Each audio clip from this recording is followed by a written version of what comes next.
जय हिंद दोस्तों। तो कैसे हैं आप सभी लोग? उम्मीदन बहुत अच्छे होंगे और अपनी तैयारी बहुत अच्छे तरीका से कर रहे होंगे। देखो, आज हमारी मौर्य वंश के ऊपर तीसरी क्लास है और इस क्लास के अंदर हम बात करेंगे अशोक के शासनकाल के बारे में। देखो, मौर्य वंश की स्थापना चंद्रगुप्त मौर्य के द्वारा की गई और चंद्रगुप्त मौर्य ने किसकी सहायता से मौर्य वंश स्थापित किया था मगध पर? तो चाणक्य की सहायता से मौर्य वंश स्थापित किया गया चंद्रगुप्त मौर्य के द्वारा। देखो, चंद्रगुप्त मौर्य चाणक्य के द्वारा अखंड भारत स्थापित करने का सपना सर्वप्रथम देखा गया था और कहते हैं कि वो सपना सबसे पहले चाणक्य ने देखा था और अखंड भारत बनाने के लिए चाणक्य को एक अच्छे सेनानायक की आवश्यकता, एक अच्छे राजा की आवश्यकता थी और वो योग्यताएं उसे चंद्रगुप्त के अंदर नजर आई। मौर्य वंश की स्थापना चंद्रगुप्त मौर्य ने की। चंद्रगुप्त मौर्य के बाद मौर्य वंश का अगला शासक उसका पुत्र बिंदुसार हुआ। बिंदुसार के बाद सत्ता को किसने प्राप्त किया? अशोक ने। कहते हैं अशोक ने सत्ता पाने के लिए अपने भाई की हत्या की, सबसे बड़े भाई सुसीम की हत्या की और उसके बाद इसे अन्य भी 98 भाइयों का हत्यारा कहा जाता है। कहते कि बिंदुसार के ज्यादा पुत्र नहीं थे, मात्र 100 पुत्र थे और 100 में कौन खुद भी था? अशोक भी था। और कहते सत्ता पाने के लिए उसने पहले सुसीम की हत्या की और सुसीम के बाद जो बचे अन्य 98 भाई थे, कहते कि सत्ता पाने के लिए अशोक के द्वारा उनकी भी हत्या कर दी गई। देखो, इस बात पे थोड़ा आपसी विवाद बना हुआ है। सिंगली सुरुस्ती नाम का एक लेखक है जिसके द्वारा कहा गया कि सत्ता पाने के लिए अशोक ने 99 भाइयों की हत्या की थी। अगर इसके अभिलेखों को जब पढ़ा जाता है तो इसके अभिलेख में इसके भाइयों के शासन के बारे में उल्लेख होता है। ये खुद जिक्र करता है कि उस प्रांत का मेरा भाई गवर्नर है, इसके भतीजों का उल्लेख होता है। तो इस बात पर इतिहासकार मानते हैं यदि अशोक ने अपने भाइयों की हत्या की होती तो वो अपने भतीजों को भी बिल्कुल जीवित नहीं छोड़ता, क्योंकि उसे पता था अगर वो अपने भाइयों की हत्या करेगा तो फिर उसके भतीजे उसके खिलाफ षड्यंत्र करेंगे, फिर उसके खिलाफ उसके दरबार में साजिशें रची जाएंगी, तो इसलिए अपने भतीजों को भी जीवित नहीं छोड़ता। तो इस पर थोड़ा आपसी विवाद है। कुछ लोग कहते हैं सत्ता पाने के लिए अशोक के द्वारा 99 भाइयों की हत्या की गई और कुछ लेखक के द्वारा सिर्फ अशोक को सुसीम का हत्यारा कहा गया। कहते कि अशोक का राज्याभिषेक 273 ईसा पूर्व में हुआ और 273 ईसा पूर्व में मौर्य वंश का शासक कौन बना? अशोक। और मौर्य वंश का सबसे ताकतवर शासक भी कौन बना? अशोक। अशोक को भारत का चक्रवर्ती सम्राट कहा जाता है। चक्रवर्ती शब्द का मतलब क्या है? देखो, चक्रवर्ती का मतलब है कि वो राजा जिसके द्वारा चारों दिशाओं को जीता गया हो, चारों दिशाओं का विजेता। तो चारों दिशाओं का विजेता किसको कहते हैं? अशोक को कहते हैं। इसलिए चक्रवर्ती सम्राट के नाम से सिर्फ इसी शासक को जाना जाता है। अब देखो, 273 ईसा पूर्व में राज्याभिषेक हुआ। राज्याभिषेक होने के 4 वर्ष तक अशोक अपनी राजगद्दी पर नहीं बैठा, यानी सिंहासन पर नहीं बैठा। ऐसा क्या कारण रहा कि राज्याभिषेक होने के 4 वर्ष तक वो राजगद्दी पर नहीं बैठा, 4 वर्ष के बाद वो सिंहासन पर बैठने के लिए आया? तो उस पर लोग मानते कि ये वही 4 वर्ष का कार्यकाल है जिस कार्यकाल में उसने अपने 98 भाइयों की हत्या की। जो जहां जिस अवस्था में उसका भाई मिलता था, मौसम बनाता, आइटम सॉन्ग देखता हुआ, वो उसकी वहीं पर हत्या कर देता था।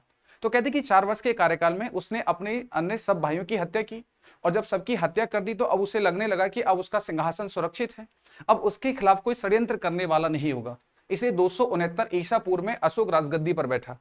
कहते कि राजगद्दी पर बैठने के कुछ वर्षों के बाद ही उसने एक बड़े युद्ध को लड़ा जो कलिंग का युद्ध है और ये युद्ध उसके जीवन में एक महत्वपूर्ण युद्ध भी रहा, क्योंकि इस युद्ध के बाद अशोक का हृदय परिवर्तन हो गया। उसने रक्त नीति को त्याग दिया, निशस्त्र नीति का पालन किया, अपने शासन के अंदर धर्म और प्रेम की नीति को अपना लिया। अब देखो, इस समय जो कलिंग का राजा था वो खारवेल था और कलिंग इस समय कहाँ पे है? उड़ीसा के अंदर स्थित है, यानी उड़ीसा को इस समय पर कलिंग के नाम से जाना जाता था। अब देखो, कुछ इतिहासकार इस बात को मानते हैं कि कलिंग को चंद्रगुप्त मौर्य के द्वारा निश्चित ही जीतकर मगध साम्राज्य में सम्मिलित कर लिया गया होगा, क्योंकि चंद्रगुप्त मौर्य अपने समय पर एक बहुत ताकतवर शासक था। ऐसा बिल्कुल नहीं होता कि जो इतने बड़े क्षेत्र को, यानी उत्तर भारत, पश्चिम और पूर्व तक अपना साम्राज्य जिसने स्थापित किया हो, दक्षिण में कर्नाटक तक जिसके साम्राज्य की सीमा लगती हो, कलिंग उसके साम्राज्य से वंचित रह गया हो। कहते कि चंद्रगुप्त मौर्य के द्वारा कलिंग को जीतकर मगध में सम्मिलित कर लिया गया होगा। लेकिन बिंदुसार के शासनकाल में कुछ जगह पर विद्रोह होने के जिक्र होते हैं। कहते कि तक्षशिला में भी विद्रोह हुआ, जिस विद्रोह का दमन करने के लिए अशोक गया और उस समय तक्षशिला का गवर्नर उसका बड़ा भाई सुसीम था। तो ऐसे लोग मानते हैं कि निश्चित ही कलिंग के अंदर भी विद्रोह हुआ होगा, लेकिन उस विद्रोह का दमन ना होने की वजह से कलिंग एक स्वतंत्र प्रांत बन गया होगा। जैसे ही अशोक राजा बना, जैसे ही उसे सत्ता प्राप्त हुई, अब ऐसे व्यक्ति के लिए कलिंग को अपने क्षेत्र में सम्मिलित करना उसके स्वाभिमान की बात थी। तो इसलिए कहते हैं कि 261 ईसा पूर्व में कलिंग का युद्ध अशोक के द्वारा लड़ा गया। इस समय कलिंग का राजा खारवेल था और कलिंग की जो प्रारंभिक राजधानी थी वो क्या थी? तोशली थी। बाद में कलिंग की एक दूसरी राजधानी बनाई गई, यानी तोशली कलिंग की उत्तरी राजधानी बनी और दक्षिणी राजधानी उसकी जौगड़ बनाई गई और दक्षिणी राजधानी को जौगड़ किसके द्वारा बनाया गया? अशोक के द्वारा। कहते हैं कि प्राचीन भारत में इस युद्ध में सबसे अधिक नरसंहार हुआ, सबसे अधिक लोग इस युद्ध के अंदर मारे गए। प्राचीन भारत में इस युद्ध से ज्यादा किसी भी युद्ध में इतने अधिक लोगों के मरने के या अत्यधिक लोगों के इस युद्ध से प्रभावित होने के बारे में कोई जिक्र नहीं होता, कोई उल्लेख नजर नहीं आता कलिंग के सिवा। कहते हैं कि जब अशोक ने कलिंग पर हमला किया तो कलिंग की जनता इतनी ज्यादा डर गई कि लाखों की तादाद में लोगों ने कलिंग को छोड़ दिया, क्योंकि वो जानते थे कि इस समय कलिंग इतना ताकतवर नहीं है कि अशोक की सेना को पराजित कर सके। तो उन्हें पता था कि युद्ध को जीतने के बाद कलिंग पर अशोक की सेना हमला करेगी, लोगों का शोषण किया जाएगा, लोगों से संपदाएं छीनी जाएंगी, तो इसलिए वो उसके डर की वजह से पहले ही कलिंग को छोड़ गए। और कलिंग को छोड़ के जाने वालों की जो लगभग ताकत मानी जाती है वो 20 से 25 लाख लोग मानते हैं कि जो डर की वजह से चले गए। कहते कि जब ये युद्ध हुआ कि युद्ध में लाखों की ताकत में कलिंग के युद्ध में लोग मारे गए और लाखों से ज्यादा लोगों को अशोक की सेना बंधक बनाकर अपने साम्राज्य में ले आई। जो अशोक ने अपने साम्राज्य की साफ सफाई के लिए अलग अलग क्षेत्र में उन लोगों को भेज दिया गया। लेकिन कहते हैं कि उस युद्ध को जीतने के कुछ दिनों के बाद अशोक फिर उस कलिंग के दृश्य को देखने के लिए गया जहां पर उसने एक बहुत विख्यात युद्ध लड़ा।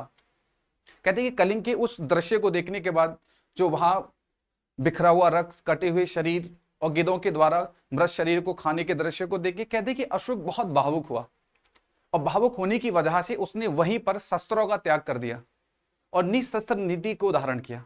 अब इस पे भी बड़ा आपसे विवाद है कि ऐसा क्या रहा, ऐसा क्या दृश्य देख लिया। देखो, युद्ध के कारण तो उसे पहले भी पता थे, जो वॉर हो रहा उसमें लोग मारे भी जाएंगे, लेकिन उसकी निशस्त्र नीति को कुछ लोग मानते कि उसकी बहुत बड़ी कूटनीति थी, क्योंकि अब वो भारत के अधिकांश का क्षेत्र को अपने क्षेत्र में सम्मिलित कर चुका था, अपने साम्राज्य में सम्मिलित कर चुका था। अब इतने बड़े क्षेत्र को नियंत्रित करना उसके लिए बहुत चैलेंजिंग बात थी। अब वो कैसे इस क्षेत्र को नियंत्रित कर सकता था। देखो, अशोक भली भांति इस बात को जानता था कि तलवार के बल पर किसी भी क्षेत्र को जीता तो जा सकता है, लेकिन तलवार के बल पर किसी भी क्षेत्र पर शासन नहीं किया जा सकता। अगर आप तलवार के बल पर किसी क्षेत्र पर शासन करना चाहते हैं तो आपके सामने विद्रोह होते ही रहेंगे, क्योंकि किसी भी व्यक्ति के धैर्य की एक सीमा होती है और जब धैर्य उस सीमा से परे जाता है तो हर व्यक्ति बगावत और विद्रोह पर उतर आता है। तो अशोक ये चाहता था कि देखो, अगर मैं शस्त्रों का त्याग भी कर दूं और निशस्त्र नीति से शासन करूं और प्रेम और स्नेह की नीति को प्रजा के प्रति रखूं तो कोई व्यक्ति मेरे खिलाफ विद्रोह बगावत नहीं करेगा। यानी अशोक को पता था कि मैं तो तलवार के बल पे लोगों को दबा के रख सकता हूं, लेकिन यह आवश्यक नहीं कि मेरा उत्तराधिकारी भी उसी प्रकार का हो। ये जरूरी थोड़ी कि बाहुबली के घर में बाहुबली ही पैदा होगा। अगर अयोग्य व्यक्ति आ गया तो ये पूरा साम्राज्य नष्ट हो जाएगा। अशोक चाहता था कि मेरी मृत्यु हो जाने के बाद भी मेरा कोई भी अयोग्य उत्तराधिकारी यदि साम्राज्य पर स्थापित हो तो कोई उसके सामने बगावत और विद्रोह ना करे, और ऐसा ही हुआ। अशोक की मृत्यु हो जाने के बाद भी अशोक के जो भी उत्तराधिकारी हुए उनमें वो योग्यता नहीं थी जो योग्यता चंद्रगुप्त मौर्य, बिंदुसार और अशोक के अंदर थी। लेकिन फिर भी उनके खिलाफ जनता के द्वारा कोई विद्रोह बगावत नहीं की गई, कोई षड्यंत्र नहीं किए गए। कारण क्या रहा? अशोक की शासन नीति। देखो, कलिंग युद्ध को जीतने के बाद अशोक ने बौद्ध धर्म को स्वीकार किया और मौर्य वंश में क्वेश्चन बहुत ज्यादा पूछा जाता है कि किस राजा के द्वारा किस धर्म को स्वीकार किया गया था। चंद्रगुप्त मौर्य ने किस धर्म को स्वीकार किया? तो उसके द्वारा जैन धर्म को स्वीकार किया गया। बिंदुसार ने किस धर्म को स्वीकार किया? तो आजीवक संप्रदाय को बिंदुसार के द्वारा स्वीकार किया गया। अशोक ने अपने जीवन में किस धर्म को अपनाया? बौद्ध धर्म को।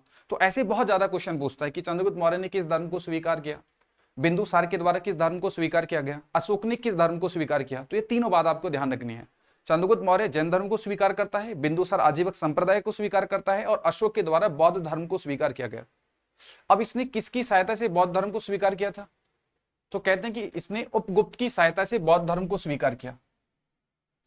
तो पूछा गया क्वेश्चन कि किस व्यक्ति की सहायता से, किसके संपर्क में आने के बाद अशोक धर्म परिवर्तन करता है, बौद्ध धर्म को स्वीकार कर लेता है? तो किसकी सहायता से? उपगुप्त की सहायता से वो बौद्ध धर्म को स्वीकार करता है और बौद्ध धर्म का अनुयायी बन जाता है अशोक। अब देखो, अशोक ने धम्म नीति को अपनाया। शासन में कौन सी नीति अपनाई गई अशोक के द्वारा? धम्म नीति।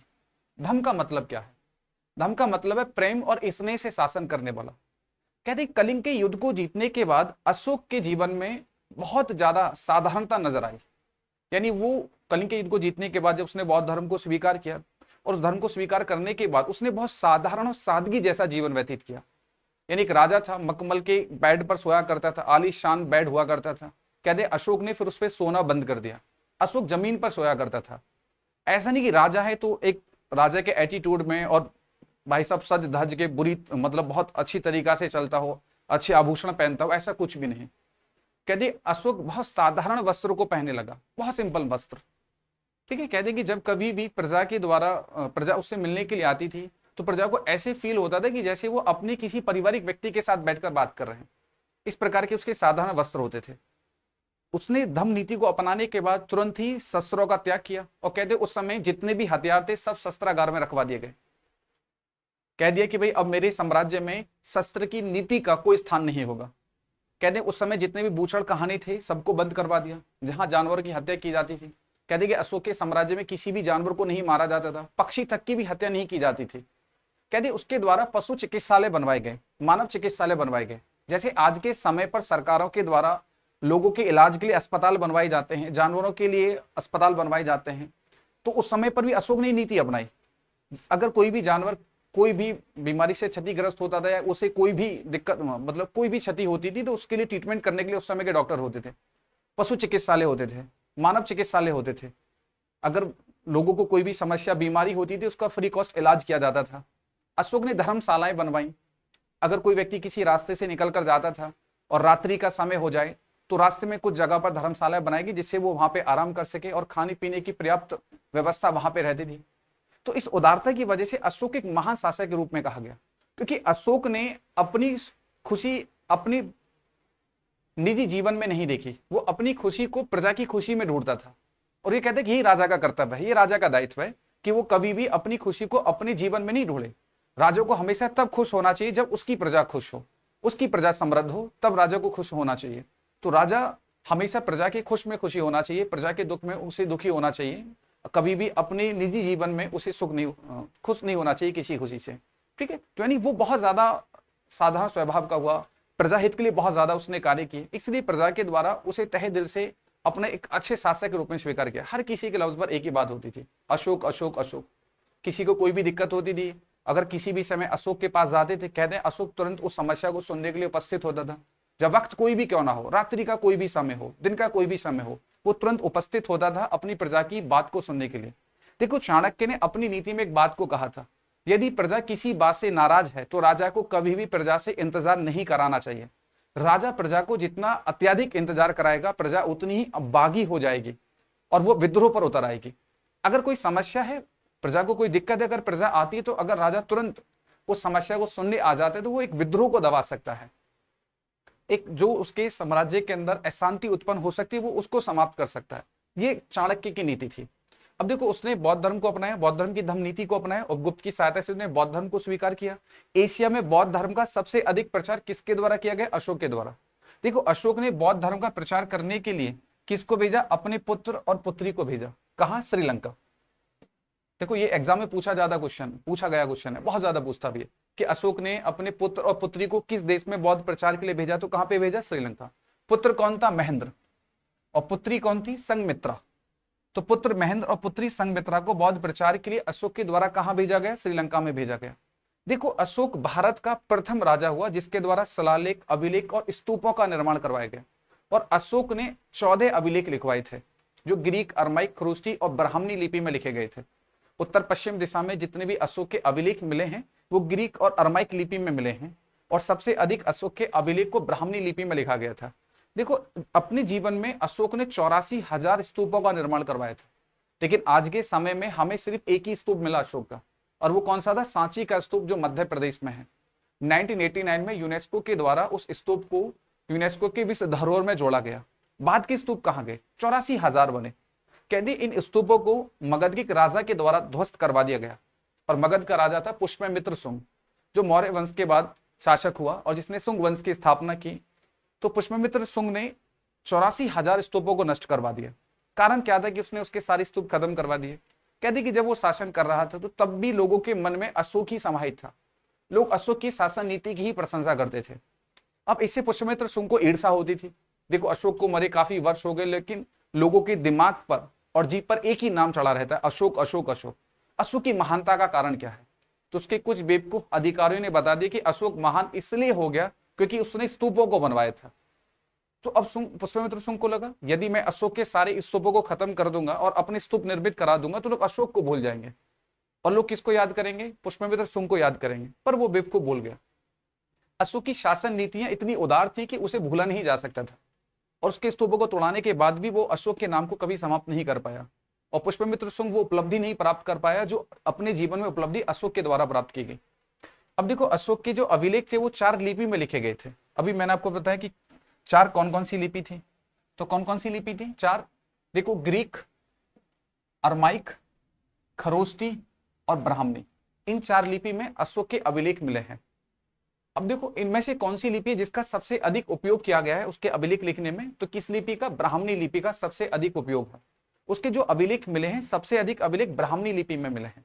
अब एग्जाम में ये भी क्वेश्चन पूछा गया कि उत्तर पश्चिम दिशा में जो अशोक के अभिलेख प्राप्त हुए हैं वो किस लिपि में लिखे गए हैं, तो उत्तर पश्चिम दिशा में किस लिपि में लिखे गए अभिलेख, ग्रीक और अरमाइक में। या पूछेगा कि उत्तर पश्चिम दिशा को छोड़कर अन्य दिशाओं में जो उसके अभिलेख मिले हैं वो सर्वाधिक किस लिपि में लिखे गए हैं, तो सर्वाधिक किस लिपि में लिखे गए, ब्राह्मणी लिपि में लिखे गए। और उत्तर पश्चिम में सबसे अधिक किस में लिखे गए, ग्रीक और अरमाइक में लिखे गए। ये भी कि सर्वाधिक किस में लिखे गए, सर्वाधिक ब्राह्मणी लिपि में लिखे गए, उत्तर पश्चिम में ग्रीक और अरमाइक में लिखे गए अशोक के अभिलेख। अब देखो अशोक ने कितने स्तूपों का निर्माण करवाया, 84,000 स्तूपों का निर्माण करवाया था। और इसके स्तूपों को किसने तुलवा दिया, शुंग वंश के संस्थापक पुष्यमित्र शुंग के द्वारा अशोक के स्तूपों को नष्ट करवाया गया था। और पुष्यमित्र शुंग भारत का पहला राजा था जिसके द्वारा अश्वमेध यज्ञ आयोजन कराया गया था। मैं अश्वमेध यज्ञ के बारे में तब आपको बताऊंगा जब हम पुष्यमित्र शुंग के बारे में बात करेंगे। तो पहला प्राचीन भारत का राजा था। अब देखो उसका एक स्तूप है सांची का स्तूप, ये भी एग्जाम में पूछा जाता है कि सांची का स्तूप किस राज्य में, मध्य प्रदेश में। और 1989 में यूनेस्को के द्वारा इसे विश्व धरोहर घोषित किया गया है। और ये भी डेट से पूछ लेता है, वर्ष से क्वेश्चन पूछ लेता है कि किस वर्ष सांची के स्तूप को यूनेस्को के द्वारा विश्व धरोहर घोषित किया गया, तो 1989 में इसको किया गया। देखो अशोक के कितने अभिलेख, 14 अभिलेख थे। और अशोक के अभिलेखों को खोजा कब गया, तो 18वीं शताब्दी में अशोक के अभिलेखों के बारे में पता चला। और खोजा किसने, 1750 में टिफेन थैलर के द्वारा। टिफेन थैलर ने अशोक के 14 अभिलेख खोजे, लेकिन कहते हैं कि उसके 14 में से किसी भी अभिलेख को वो नहीं पढ़ पाया, क्योंकि इनमें से वो किसी भी लिपि को नहीं जानता था, तो इसलिए उसके सारे अभिलेख ऐसे ही सुरक्षित रखे गए। लेकिन 1837 में एक अंग्रेज व्यक्ति था जेम्स प्रिंस, इसे यूनानी लिपियों को यानी प्राचीन लिपियों को पढ़ने का बहुत ज्यादा शौक था। जैसे कुछ लोग होते हैं जो ऐतिहासिक चीजों से बहुत ज्यादा इंटरेस्ट रखते हैं, उनके बारे में खोज करना, उनके बारे में बताना, उनके बारे में लिखना, तो ऐसे कुछ लोगों की बहुत अत्यधिक रुचि होती है, तो उनमें से भी जेम्स प्रिंस था। तो 1837 में अशोक के 14 अभिलेख किसने पढ़े, जेम्स प्रिंस ने पढ़े। अशोक के अभिलेख खोजे कब गए, 1750 में टिफेन थैलर के द्वारा खोजे गए। और 1837 में जेम्स प्रिंस के द्वारा अशोक के अभिलेखों को पढ़ा गया। अब कुछ देखो 14 अभिलेख है। प्रथम अभिलेख में उसने पशु बलि की निंदा की और कहा कि प्रजा मेरी संतान के समान है, तो मेरी जो प्रजा है मैं उसे उतना ही प्रेम करता हूं जैसे एक पिता अपनी संतान से प्रेम करता है, तो इसलिए संतान प्रजा को अपनी संतान के रूप में कहता था। दूसरे अभिलेख में उसने लिखा मानव चिकित्सा पशु चिकित्सा का उसके द्वारा उल्लेख किया गया। और चोल, चेर और पांडे वंश के बारे में उल्लेख नजर आता है। ठीक है, अब इसके बाद जैसे कुछ इंपॉर्टेंट अभिलेख से क्वेश्चन पूछता है, अशोक के कितने अभिलेख मिले, 14 अभिलेख पाए गए। धर्म यात्रा, देखो अशोक के द्वारा धर्म यात्रा किस अभिलेख में है, तो अशोक ने 8वें अभिलेख में अपनी धर्म यात्रा का उल्लेख किया है। कहते कि राजा बनने के 20 वर्ष के बाद अशोक धर्म यात्रा पर गया और भगवान गौतम बुद्ध के उन स्थलों पर घूम कर आया जहां भगवान गौतम बुद्ध ने ज्ञान प्राप्ति की। अपना प्रारंभिक यानी जहां उनका जन्म हुआ, जहां उनके द्वारा उपदेश दिए गए, उन सारे धार्मिक स्थलों पर अशोक घूम कर आया। इस बात का उल्लेख 8वें अभिलेख में है। और कहते कि जहां जहां भगवान बुद्ध के द्वारा कुछ समय व्यतीत किया गया, जहां उनका जन्म हुआ, कहते कि वहां पे ये कर की दर को कम कराया। वहां से 1/6 कर लिया जाता था। यानी अगर किसी के द्वारा 6 रुपए कमाए जा रहे हैं तो 6 रुपए में से 1 रुपए किसी टैक्स देना होगा। और वैसे कर कितना होता था, 1/3 होता था। यानी अगर आप 100 रुपए कमा रहे हैं तो उसका 33% देना होगा, 3 रुपए कमा रहे तो 1 आपको देना होगा। लेकिन जहां भगवान बुद्ध ने अपना समय व्यतीत किया, उपदेश दिए, ज्ञान प्राप्ति की, जहां उनका जन्म हुआ, वहां के लोगों के लिए कर कितना कर का है, 1/6 उसके द्वारा कर किया गया। देखो कलिंग जो एक बहुत विख्यात युद्ध था प्राचीन भारत का, जिस युद्ध के बाद अशोक का हृदय परिवर्तन हुआ, उस युद्ध के बारे में किस अभिलेख में उल्लेख नजर आता है, तो 13वें अभिलेख में कलिंग युद्ध का उल्लेख नजर आता है। कि 13वें अभिलेख में उसने कलिंग के बारे में उल्लेख किया और अपने समीपवर्ती साम्राज्यों के बारे में उल्लेख किया इस अभिलेख के अंदर। ठीक है, अब देखो कौन सा राजा था जिसके द्वारा तीसरी बोध सभा आयोजित कराई गई थी। पहली बोध सभा का आयोजन किसने कराया, अजातशत्रु ने, जो हर्यक वंश का राजा था। और वो बोध सभा कहां पे की गई, राजगृह में, जो उसकी उस समय राजधानी थी। और अध्यक्ष कौन था उस समय पर, महाकश्यप। दूसरी बोध सभा का आयोजन किसने कराया, नाग वंश के राजा कालाशोक के द्वारा। और वो बोध सभा कहां पे हुई, वैशाली में हुई। और उसका अध्यक्ष कौन था, सभाकर्मी। तीसरी बोध सभा का आयोजन कब हुआ, 250 ईसा पूर्व में। और ये भोज सभा कहाँ पे की गई? पाटलिपुत्र। और पाटलिपुत्र इस समय अशोक की राजधानी थी। और इस समय राजा भाई कौन? ये तो पता है, अशोक ने तीसरी बौद्ध सभा का आयोजन कराया। अध्यक्ष पूछ लेता है कि बौद्ध सभा का अध्यक्ष कौन था, तो तीसरी बौद्ध सभा के अध्यक्ष कौन थे? मुगली पतश्य। तो मुगली पतश्य तीसरी बौद्ध सभा के अध्यक्ष थे। कश्मीर में श्रीनगर शहर की स्थापना, देखो एक शहर है श्रीनगर, और एक पुस्तक लिखी गई है राजतरंगिणी, और राजतरंगिणी पुस्तक को किसने लिखा है? कल्हड़ के द्वारा। इसे कश्मीर का इतिहास कहा जाता है। कश्मीर का इतिहास, कि कश्मीर के शासन के बारे में, कश्मीर किस राजा के द्वारा शासन किया गया, कौन सा शहर किसके द्वारा स्थापित किया गया, कश्मीर पर शासन करने वाले हिंदू वंश, काकोट वंश, उत्पल वंश, लोहार वंश के बारे में उल्लेख होता है। तो राजतरंगिणी पुस्तक में कल्हड़ के द्वारा कश्मीर में एक नगर को स्थापित करने के लिए अशोक को श्रेय दिया, कि जो कश्मीर में श्रीनगर है, जो कश्मीर की राजधानी है, उस नगर को कौन स्थापित करके आया था? तो उस नगर को किसने स्थापित किया? चक्रवर्ती सम्राट अशोक के द्वारा। तो कश्मीर से कोई हमारा ताल्लुका संबंध अब कोई 100-200 साल पुराना नहीं है। कश्मीर से हमारा ताल्लुका संबंध हजारों वर्ष पुराना है। हजारों वर्षों से कश्मीर भारत का अभिन्न अंग है और अभिन्न अंग रहेगा। कश्मीर भारत के ताज की तरह है, मुकुट की तरह है, और वो हमेशा भारत के ही भाग और नियंत्रण में रहेगा। ऐसा नहीं कि किसी देश के कुछ वर्षों से दावा करने से वो क्षेत्र उसका हो जाएगा। 1947 से एक देश का अस्तित्व आया और उस देश ने उस क्षेत्र को अपना कहना शुरू कर दिया, पाकिस्तान। तो ऐसा बिल्कुल नहीं कि वो क्षेत्र उसका है, नहीं, कश्मीर भारत का भाग है। 1947 से पहले उस देश के बारे में किसी को कोई उल्लेख नहीं, कुछ पता नहीं। इजाद हुआ 1947 में नाजायज के रूप में, और वो देश अब उस पर दावा करता है। बल्कि उस क्षेत्र से हमारे ताल्लुका संबंध, हमारी संस्कृति, हमारी सभ्यता हजारों वर्षों से जुड़ी हुई है, और कश्मीर भारत का अभिन्न अंग है, था और हमेशा रहेगा। ठीक है। तो अशोक ने देखो एक एग्जाम में बहुत ज्यादा क्वेश्चन पूछा जाता है कि अशोक ने बौद्ध धर्म की किस शाखा को अपनाया था, वो किस शाखा का बौद्धिस्ट हुआ। तो बौद्ध धर्म के अंदर 4 शाखाएं होती हैं, हीनयान शाखा, महायान शाखा, थेरावाद और वज्रयान। सबसे प्राचीन शाखा किसको कहा जाता है? तो हीनयान शाखा को सबसे प्राचीन शाखा कहते हैं। हीनयान शाखा यानी भगवान बुद्ध के उपदेशों पर चलने वाले जो बौद्धिस्ट होते हैं वो हीनयान होते हैं। और भगवान बुद्ध ने अपने जीवन में मूर्ति पूजन का खंडन किया, वो मूर्ति पूजन का विरोध करते थे। तो उनके द्वारा मूर्ति पूजा का जब खंडन किया गया, तो ऐसा बिल्कुल नहीं है कि वो स्वयं की मूर्ति का पूजन करवाएंगे। तो जो हीनयान शाखा के बौद्धिस्ट होते हैं वो भगवान बुद्ध की मूर्ति का पूजन नहीं करते हैं। तो अशोक ने भी भगवान बुद्ध की मूर्ति का पूजन नहीं किया। देखो मूर्ति पूजन का कंसेप्ट तब शुरू होता है जब कुषाण वंश का राजा कनिष्क होता है, और उसके ही शासन काल में महायान शाखा का जन्म होता है, जब भगवान बुद्ध की मौन अवस्था में 10 प्रतिमाओं का निर्माण किया जाता है। लोग उन प्रतिमाओं को पूजना शुरू कर देते हैं, और वो महायान शाखा का अनुयायी होता है, उसने महायान शाखा को अपनाया। तो कनिष्क से कहीं बड़े क्षेत्र का राजा अशोक था, कहीं उसे ताकतवर, उसका साम्राज्य उससे बहुत विशालकाय था, बहुत धन और समृद्धि थी अशोक के पास। क्या वो भगवान बुद्ध की प्रतिमा को नहीं बनवा सकता था? बिल्कुल बनवा सकता था, उसके पास राजकोष की कोई कमी नहीं थी, लेकिन नहीं बनवाया क्योंकि वो हीनयान शाखा का अनुयायी था और कनिष्क महायान शाखा का। एग्जाम में बहुत ज्यादा पूछा ज्यादा क्वेश्चन है कि अशोक ने बौद्ध धर्म की किस शाखा को स्वीकार किया था, कौन सी शाखा अपनाई?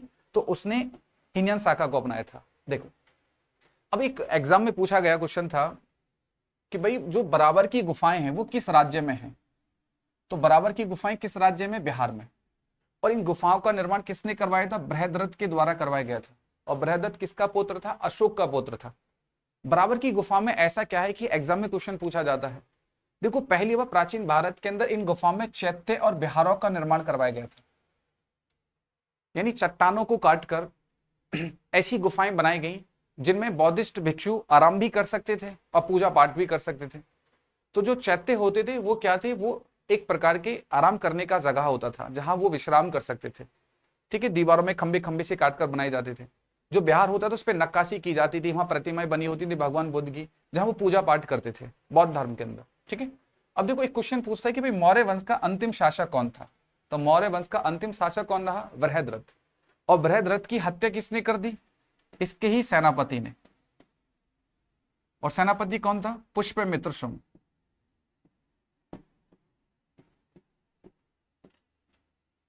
देखो पुष्यमित्र शुंग के द्वारा बृहद्रथ की हत्या की गई, और हत्या करने के बाद इसने मौर्य वंश का अंत किया और मगध पर एक नया वंश स्थापित हुआ, शुंग वंश। तो शुंग वंश किसने स्थापित किया था? पुष्यमित्र शुंग के द्वारा। और पुष्यमित्र शुंग के ही शासन काल में भारत पर प्रथम यवन आक्रमण का उल्लेख होता है। और जो यवन आक्रमण भारत पर किसने किया था? प्रथम डेमेट्रियस के द्वारा। क्योंकि डेमेट्रियस प्रथम इस समय यवनों का राजा था, जिसके द्वारा भारत पर प्रथम यवन आक्रमण किया गया था। काफी ज्यादा पूछा गया क्वेश्चन है। यवनों को इंडो ग्रीक भी कहते हैं। इंडो ग्रीकों के द्वारा जब भारत पर हमला किया गया तो उस समय मगध पर किनका शासन था? तो किनका शासन था? शुंग वंश का शासन था। जब मगध पर, जब यवन के द्वारा भारत पर हमला किया गया, और यवनों के आक्रमण को विफल किसने कर दिया? पुष्यमित्र शुंग ने। तो आज की हमारी क्लास में कंप्लीट होता है मौर्य वंश। मौर्य वंश के बाद हम आगे बात करेंगे किस पर? शुंग वंश पर। और शुंग वंश से भी बहुत ज्यादा इंपॉर्टेंट क्वेश्चन बनते हैं, क्योंकि प्राचीन भारत में सबसे पहले अश्वमेध यज्ञ आयोजन किसने कराया? पुष्यमित्र शुंग के द्वारा कराया गया। यवनों को भारत से खदेड़ने वाला कौन था? पुष्यमित्र शुंग था। तो अगला जो हमारा टॉपिक है वो शुंग वंश पर होगा। ठीक है, हम कंप्लीट हिस्ट्री को करेंगे, प्राचीन भारत, मध्यकालीन, आधुनिक, और जो एक क्रम के साथ है उस क्रम के साथ इसको पूर्णतः कंप्लीट किया जाएगा। ठीक है, तो अब हम बात करेंगे अपनी अगली क्लास में। तब तक के लिए जय हिंद।